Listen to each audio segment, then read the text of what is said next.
her right hand still resting on the spot that pained her frequently. Thankfully, the annoying ache was no longer there.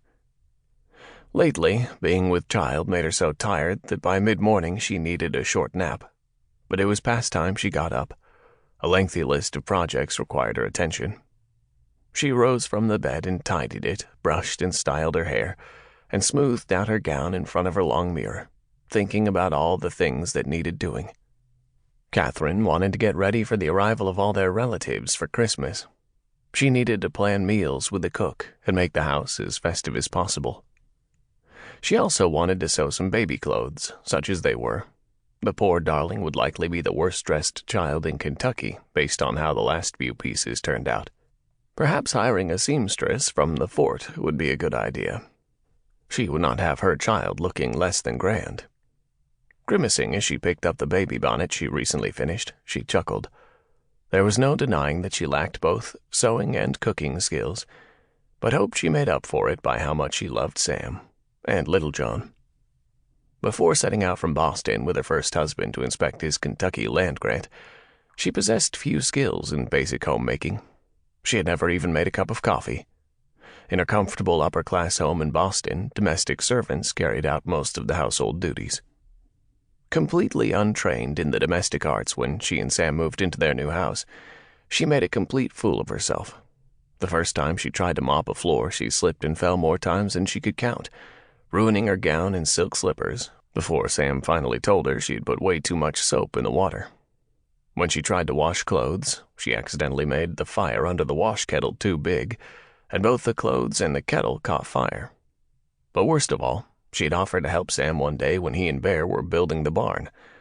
When she asked what needed to be done, he told her the garden he'd planted behind the house needed weeding. In her astonishingly ignorant state, she pulled up all the vegetables that had just sprouted. When Sam and Bear finished laughing, they had patiently replanted everything. Growing up in a house full of servants, as she did, made it truly challenging for her here on the frontier, as she learned to do the many things needed to be a wife and mother. Living in Kentucky forced her to learn new skills to just survive, including using plants and herbs for medicine, shooting a pistol and a long rifle, and growing her own vegetables and fruit.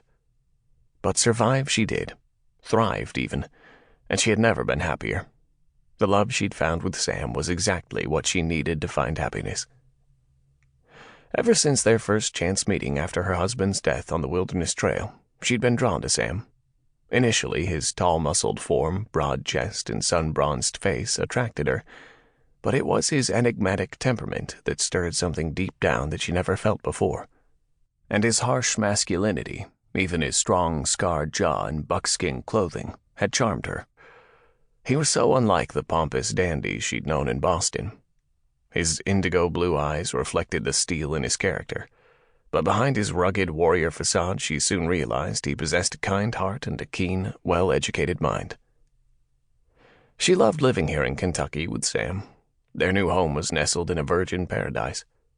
She was determined to learn all she needed to know about running a home, including caring for the babe they were expecting soon.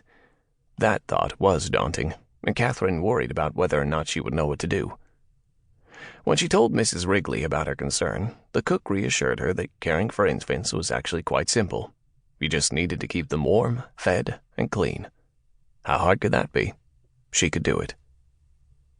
As Catherine passed Ms. Henk, bent down on her knees, scrubbing the hall floor, gratitude for both the young woman's help and Sam's wisdom in hiring the housekeeper filled her. He was a patient man, but when he reached his limit of burnt meals and scorched clothing, he insisted that they hire both a cook and a housekeeper. After the young woman rode up on a tired old mule one day, looking for work, Miss Henk explained that her mother had just died and her father had passed away the previous winter. She lived in the nearby hamlet, but her home was little more than a one-room shack in the woods. She was hungry and promised to work hard to earn her keep. The homely-looking young woman was proving to be a hard worker who possessed a tranquil nature. "Thank you, Miss Henk, for keeping the floors looking so splendid," Catherine told her. "You're most welcome, Mrs. Wyllie," she said, looking up. "I will not abide a dirty house. My dear departed mother taught me that. We didn't have much of a home, but it was always clean and neat. If we were meant to live in filth, we could live with the animals in the barnyard." Catherine chuckled. "I do enjoy your humor as well as my clean floors and home."